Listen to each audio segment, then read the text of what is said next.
For those of you I haven't met yet, my name is DJ Wright, and again, on behalf of my family and our care team, our thoughts and prayers are and have and will continue to be with all of you. I want to start out by saying I did not know Len, okay? I don't like to go to funerals and the person up there acts like they were best friends.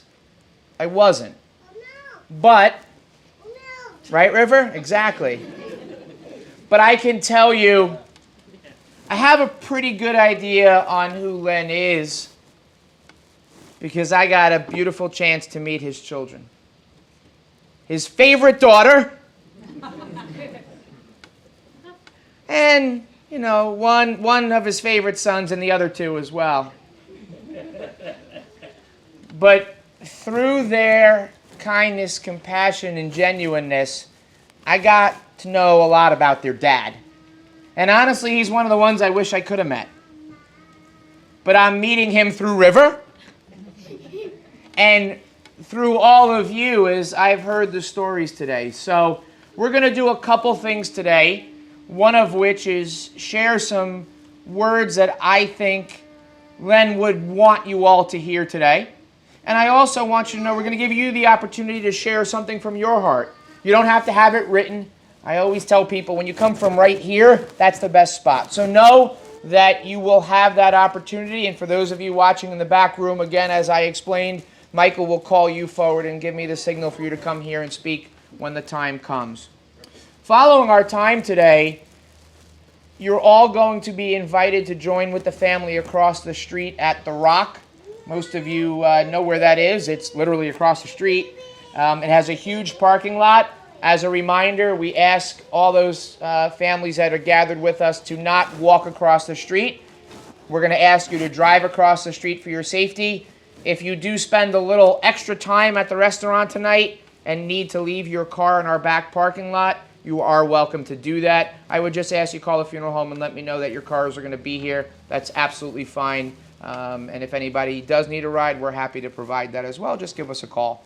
But I say that now in case you have to sneak out and have to come back later. The family really would love all of you to break bread, because if you knew Len, you're all family. There wasn't this delineation between, oh, you're my sister's friend. No, you're part of the family. So please know that that's what will be going on this afternoon. But we're going to start first with something that I think is probably one of the most important things I do in my funeral ministry. And it involves that flag that's folded in the corner over there. And too often in this world, when we see the American flag, we sometimes forget what it actually means. We see it, and, you know, some of us, we're patriotic, we rah-rah, we stand up, we sing the stars. But when it's folded like this, it means something a little different. It means that this person and their family are the reasons why we can stand or sit here in freedom and peace celebrating that life. It's not just something we do. Len was proud of his service. He was proud of America. He was, I think, a little too humble to realize, though, that the four of you can run around with your grandchildren because of what he and so many others have done. And more importantly, what so many others continue to do. So in a moment, we're going to say thank you to Len with military honors. But I want you all to think about this a little differently. And I need all of you in the future, whenever you see a hearse passing by or whenever you're at a cemetery and see those flags waving, to stop and think and realize, oh, that's just not a veteran. That's a person who allows us to do what we do day in and day out in freedom and peace, who made sacrifices. It's a lot different when you hit the pause button and really think, right? I want to do something before the honors are rendered, because everybody knows taps, right? Most people don't know there's words to taps. And I want to read them. Day is done, gone the sun, from the lakes, from the hills, from the sky. All is well. Safely rest. God is nearby. A little different now when you hear the words. There are so many men and women around the world who cannot safely rest right now because they're out serving, so we can sit here and celebrate. So we can go across the street and eat some awesome pizza in freedom. So in a moment, we're going to do a couple things.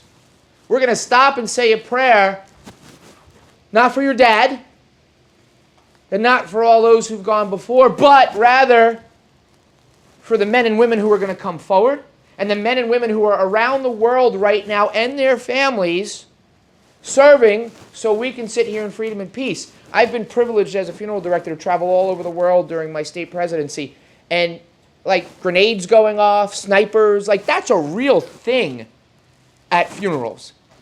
The fact that we can sit here and eat maybe too many mints, right? Never enough mints. And laugh and talk, that's because these men and women are giving of their time and their talents. And so we're going to stop and say a prayer for them. And we're going to thank them. After that is done, some gentlemen who are going to come forward from the United States Navy, they're going to lead us in our military honors. During the playing of taps, I would ask all of you to please rise. And if you are former military, you're welcome to salute. Everybody else, during the playing of taps, I would ask that out of respect and reverence, you place your hand over your heart. Once taps has been completed, I'm going to ask you all to sit and remain in a state of silent reverence until the military honors have been completed. I'm going to ask you all now to think of Len.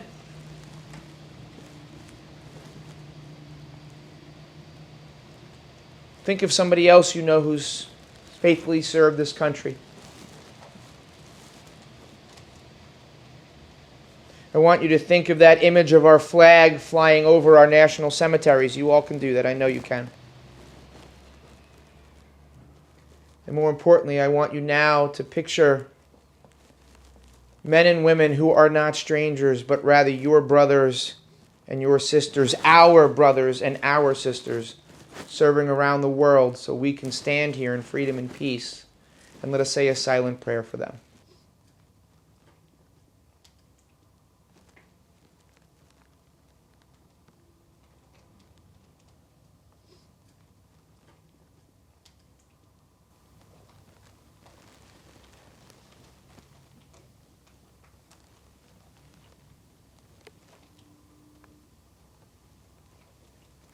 I would now ask you to bring your hearts to a moment of peace as the colors of our flag are properly honored.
Sir, on behalf of the President of the United States Navy, and the Grateful Nation, please accept this flag as a symbol of our appreciation for your husband and honorable and faithful service. Sorry for this.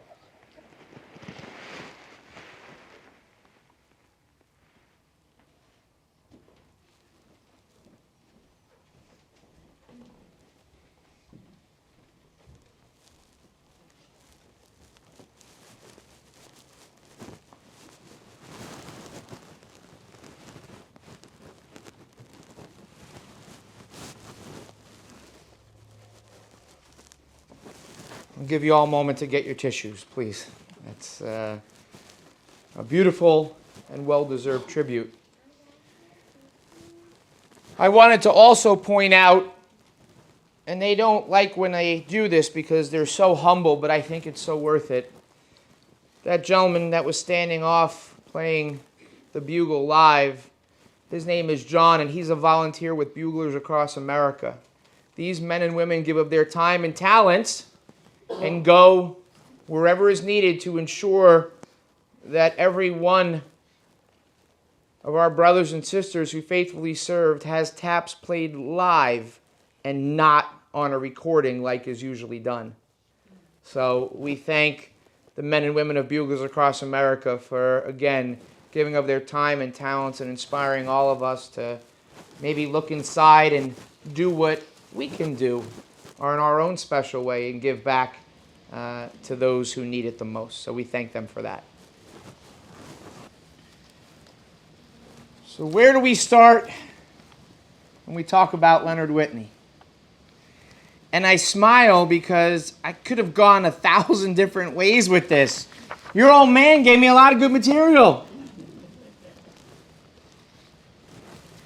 And I promised you all, and some of the families that are here today that we've served know that my main goal for whatever family I'm honored to serve is that when you walk out of these doors tonight and go back to life, whatever that is, I want you to be stronger than when you came in. I want you to take all the good stuff of Dad and of Mom, who we remember today fondly as well, and put that into who you are as individuals. And as I was walking around, I was hearing a lot of Dad's stories. Most of them had something to do with something mechanical, something about a car. I guess he liked cars. Something about motorcycles. I guess he liked to ride too. But it wasn't about fixing the cars. It wasn't about getting on the bike and going for a ride. It wasn't even about busting your chops to drain the lines and fix this stuff. It was about doing it together. It was about ways to spend time with family and friends, enjoying each other. That's what I've learned the most about Len. I don't know if you ever got a chance to do Pop-Pop's nails. Maybe you did, maybe you didn't. But he enjoyed and loved spending time with you guys. And I know that today hurts. No matter how cool we make things, how fun we try to make things, this hurts. And we need to stop and realize first that it hurts. And I want to read something that I think will give you a little bit more insight on that. And it's, some of you may have heard of the poet Rumi. This is pulled from a conversation Rumi was having. So it's two people talking to one another. I said, "What about my eyes?" He said, "Keep them on the road." I said, "What about my passion?" He said, "Keep it burning." I said, "What about my heart?" And he said, "Tell me what you hold inside it." I said, "Pain and sorrow." He said, "Stay with it. the wound is the place where the light enters you. Read that last line again. The wound is the place where the light enters you. Y'all have a wound right now. Pretty hefty one.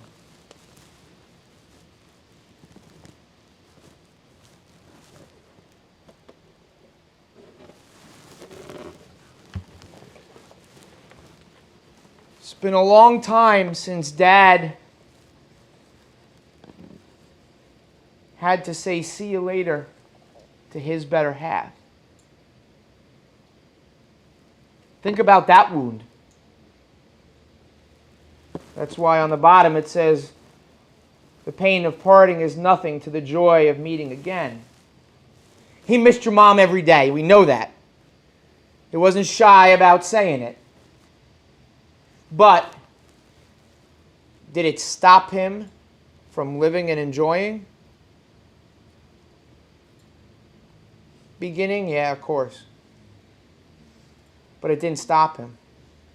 He knew, and it took a little time to learn, but he knew that he had a choice. He could be miserable, crawl into a corner, and just let life keep going, or he could honor her by living with her and for her, being the grandmother and the great-grandmother that he needed to be in her name and honor,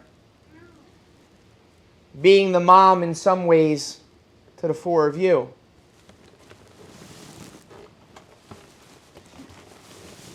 Dad chose to let the light enter him in a spot that was very painful and most vulnerable. So as we gather to celebrate Dad and to talk about him, we need to stop, pause, and remember that we have a choice. And we can let that wound bleed and hurt, or we can stop and let all the good stuff patch it up. And today is the start of that patching. Every hug that the four of you got, every smile, every laugh, every memory that was sparked, that light's going to keep going. I want to read something. It's short, it's a little deep, but I think it really is what Len would want you all to hear today. And it's a quote by the philosopher and psychologist Viktor Frankl. And I picked this because it appealed to me in the sense of your dad's mechanical, yet artistic nature. And I think you know what I mean by that. The mechanical nature, that being the ability to get under a hood and fix stuff. That's a talent. That's not knowing what screw goes where, or you add an extra cup of oil to make. No. Like, there's a lot that comes before, there's a lot that goes on during, and there's a lot that happens after. So you got to know what you're doing, but you have to have the brain power to feel around. And artistic, I can see your old man driving those mountain roads, watching that sun come up, and appreciating all the beauty that's there. But I digress. Between stimulus and response, there is a space. In that space is the power to choose our response. In our response lies our growth and our freedom. So we got a space, right? We got this empty spot. Before that, something happens, and then we react or we do something in a certain way. But we got this empty space that something's going to happen. We're going to decide, right, what's going to happen. In our response lies our growth and our freedom. Kind of goes back to what I just said. The wound, right, can be the place that hurts you, or it can be the place where you take all the good stuff that Dad is still giving you and coming through. Like when you're working on that engine and he says, yo, knucklehead, arc your hip this way and you get more torque to get the bolt loose. And you stop and think, yeah, right, you're right, Dad. It's those little things which are the big things. I want to read something else that I think Len would want you to understand as you figure out how to fill that space, right? Because the space lets it, sometimes people argue whether there's free will or whether things happen for a reason. I like to think that there's a little bit of free will there. And this is a writing by Nikki Banis, and it's entitled Hope. If you only carry one thing throughout your entire life, let it be hope. Let it be hope that better things are always ahead. Let it be hope that you can get through even the toughest of times. Let it be hope that you are stronger than any challenge that comes your way. Let it be hope that you are exactly where you are meant to be right now and that you are on the path to where you are meant to be. Because during these times, hope will be the very thing that carries you through. So what does all that mumbling that I've just said since I came up here really mean? I'll make it real quick, because Dad would already say I'd gone on too long. You got a wound and it hurts. Death is that wound. You got a choice about how you're going to respond to his death. His death is the stimulus. You got a choice on how you're going to respond. You can crawl in the corner and be miserable and give up on everyone and everything, including yourself. Or you can take the best four-letter word out there. And although I use the other four-letter word a lot, this is my favorite, and that's hope. You can choose to fill that space with hope. You can choose to use all the good that was, is, and will continue to be, or you can just let it go. But why would you? Why would you just let it go when it shaped you to be the awesome family that you are? I was telling my team, it's so nice to have all these grandkids around who are so respectful to one another, who are so genuine with one another. Now, our family's perfect? No, of course not. But the way you've all upheld yourselves in honoring both your grandfather and your grandmother, I don't need to read obituaries. I don't need to get stories from you. I got it by watching you. And I wish I could say that's normal here, but it's not. So, you want to honor this man? I can see no better way than by, as you live your life, as you have great things happen to you, as well as some more of those wounds, because those wounds are going to happen. I can see no better way to honor them than by living your life with hope, and also my other four-letter word, love. At the end of the day, your old man, whether you knew it or not at the time, he was doing things for you because he wanted to show you that he loved you. He wanted to show you that he cared about you and that he only wanted you to be the best versions of yourself. And he knew you were different than your brother. He knew you were different than your brother. He knew that you were different than your sister. But he loved all of you and respected all of you. And he watched you take that to the next generations. See, when death comes, sometimes we try to find so many crazy different things, and we go down to to ways, and it's simple. We make it so much harder than it has to be. Your dad lived his life with compassion, with respect, and with love. And at the end of the day, he tried. Was he perfect? No. But he tried. At the end of the day, all of you are going to be in a place like this, and your loved ones are going to be sitting up here. When it comes my time, my family's sitting here, I'd be pretty happy if whoever was preaching about me could say, you know what, DJ tried. Like, that's good enough. Like, I'm happy with that. But I'm going to kick it a little bit further. Len did.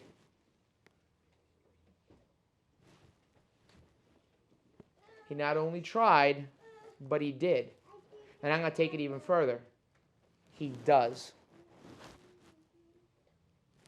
He does through all of you who knew him the best and who in your own ways capture a piece of him and put it back out into the world. I'm going to ask you all now to close your eyes, and I want you to picture that big old cheesy beard and grin and that wacky hair. I want you to smile if you're not already. And I want you to think about how you're going to walk out of here filling that space between stimulus and response, not only with hope and love, but something special that only you can decide what will be. Let's take that moment of silent thought now as we honor our brother.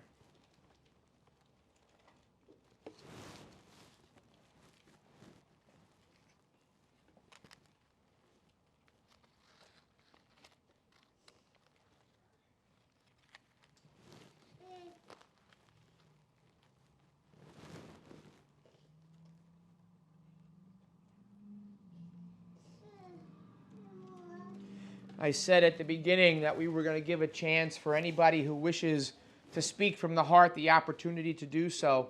I'm going to ask Michael in the back room to start to bring some folks over if they wish to share. Again, this is one of those where you're going to have a lot of time to continue telling the stories at the restaurant. But this particular spot in this moment is for you to share a way in which Len touched your heart, or in a way that you would specifically remember him and want to share with a large group. Is there anybody who would like to speak from their heart? I know that's sometimes hard, but just catch my eye and we'll invite you forward. Want to do it? No. Sure? You're thinking? No. You got a mask on, no one can see you. I know it's hard to get up in front of a group. I'll take that. Yeah. Okay. We'll just give it a moment if anybody's coming up from the back. Okay. Well, what I'm going to ask you all to do then is some homework. See, now you get the homework. But it's good homework. And I'm going to ask you all to, when you get a chance, and you get home in the next couple days, to pull out a pen and paper. I know some of you younger people don't know what a pen and paper is. That's like the old folks' version, my version of email. But I'm going to ask you to pull out a pen and paper or an email. And I'm going to ask you just to write down a story about Len. River's 2 years old? 2? Reading yet, kind of, maybe, sort of? Not yet. No. His name, okay. I want one day River, who's he's not the youngest, but he's pretty close down to the youngest. I want his mom and dad to be able to put together a book of stories from today, from people that maybe they never knew, stories they may have heard, maybe forgotten.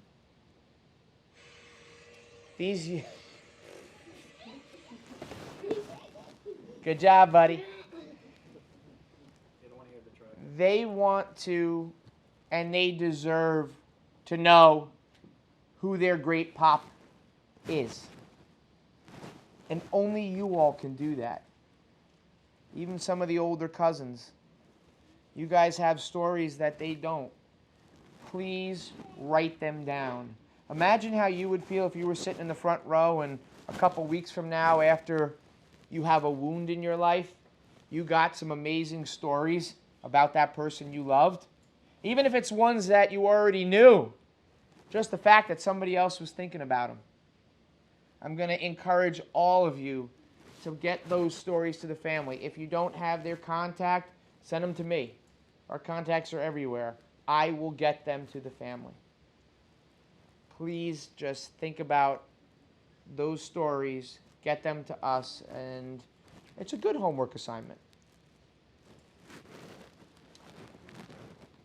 So I know the longer I go, the more it's keeping you from food. And Dad would not want that. So I'm going to ask you to indulge me in a reading that I selected for him. And I read this at some funerals, not always. But as I was debating on how to conclude today, I wanted something that would really take Dad's wisdom and all that he experienced throughout the years, and something that he would want you all to hear. So this piece is from 1692. It goes back a little bit. A little bit. But I think a man who lived his life simply, with humility, with respect, who appreciated others, who appreciated the beauty of life, I think he could get behind this. I think he would want, as all of the people that he loved the most in this world were walking out, going back into life after experiencing the hurt and pain that he knew all too well, this is what he would want them to hear, in the hopes that they could smile again, in the hopes that they could go on living their best lives until one day they were reunited with him and all those who've gone before.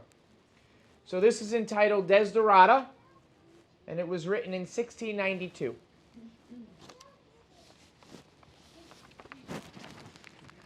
Go placidly amid the noise and haste, and remember what peace there may be in silence. As far as possible, without surrender, be on good terms with all people. Speak your truth quietly and clearly, and listen to others, even the dull and the ignorant, for they too have their story. Avoid loud and aggressive people. They're just vexations to the spirit. If you compare yourself with others, you may become vain and bitter, for always there will be greater and lesser persons than you.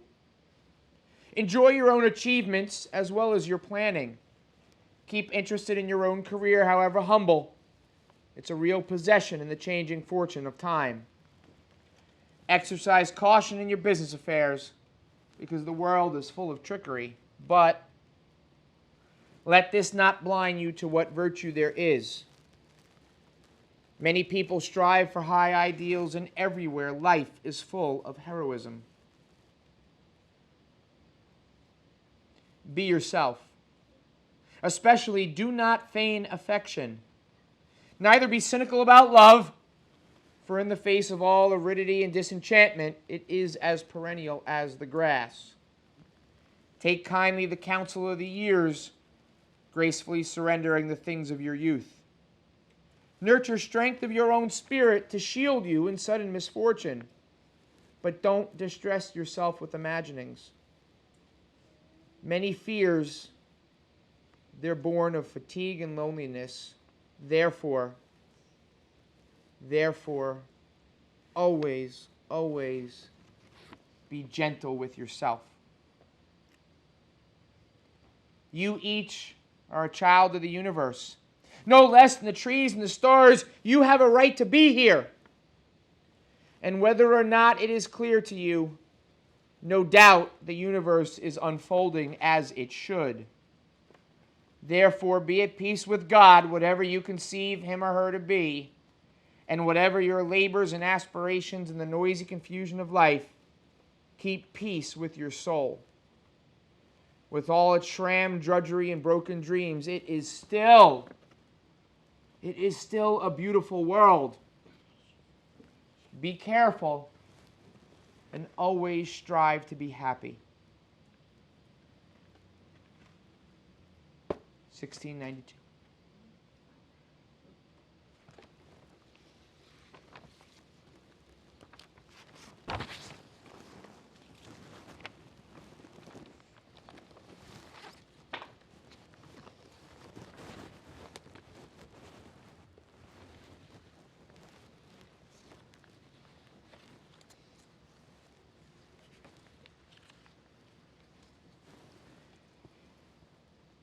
To be able to look back upon one's life in satisfaction is to live twice. I think your mom and your dad, I think they're somewhere now smiling. Mom's got that green sweater on. I know she loved that green sweater. Dad's got his no shirt and his pistol strapped to his hip. Cup of coffee in his Chiefs mug standing there. They're looking at each other and smiling, saying, "That kid, will he shut up?" But then they're looking back. They're looking at these two rooms full of people. They're looking at each other. And I'm pretty sure they're saying, "We did good. We did real good."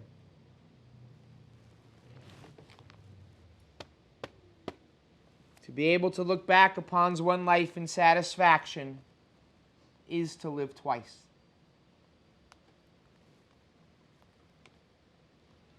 Again, ladies and gentlemen, on behalf of Len's entire family, a very sincere and heartfelt thank you to all of you. In a moment, we're going to have our final prayer together.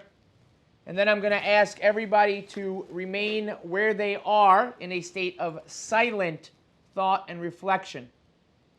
We're going to start with the back chapel. Members of my care team are going to call all of you forward. You're going to come through the door that you first came through. You'll be able to pass by the urn. If you wish to give it a kiss or a touch, whatever you would like to do, you're welcome to do that. Again, as you're coming forward, I would ask that you remain in a state of silent thought so that those who are coming have their chance to do what they need to do at the urn privately. After that, we're going to have you go directly to your vehicles, and you can head right across the street to the restaurant, and they will let you know they have a big private room reserved for you, and the family will join you thereafter. I would ask that you not greet the family when you come forward at this point so that they have a few final moments. If for some reason you're not able to join the family at the restaurant and you would like to say goodbye to them, after you've come forward, I would ask that you just go to the room across the hall and remain there in quiet thought for just a few moments. After everybody has come forward and the immediate family has had their final moments, they'll just take a quick walk across the hall and you'll be able to give your regards to everybody who's not able to join you for just a few moments. Okay. Again, as a reminder, if you did not sign the guest book, please do with your email so the family can properly thank you later. If you would like additional prayer cards or obit tribute books, or of course the Kansas City Chiefs tickets, it won't get you to the Super Bowl, but it's a pretty nice remembrance regardless. Please feel free to take for family and friends who could not be here today.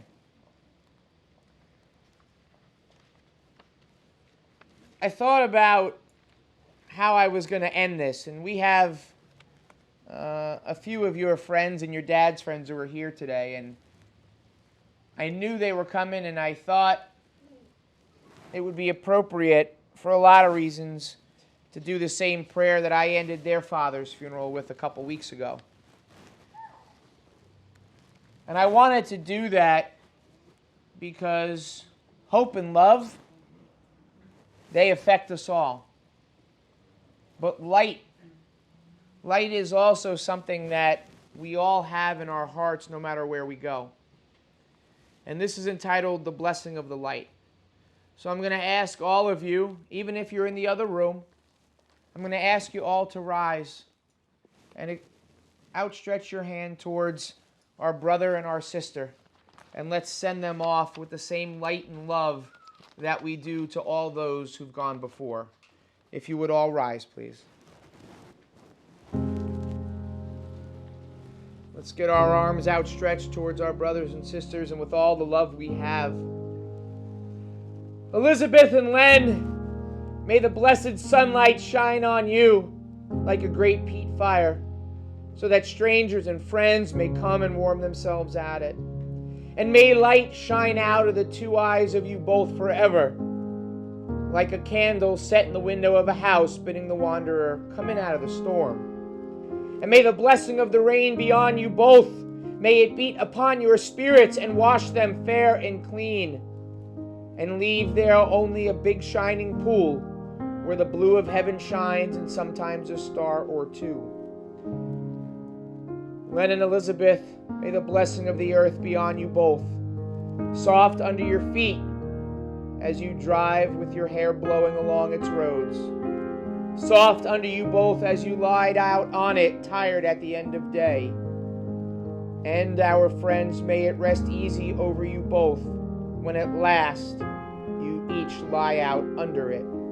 May it rest so lightly over you both that your souls may be out from under it quickly, up and off and on their way to heaven. Let us all say, Amen.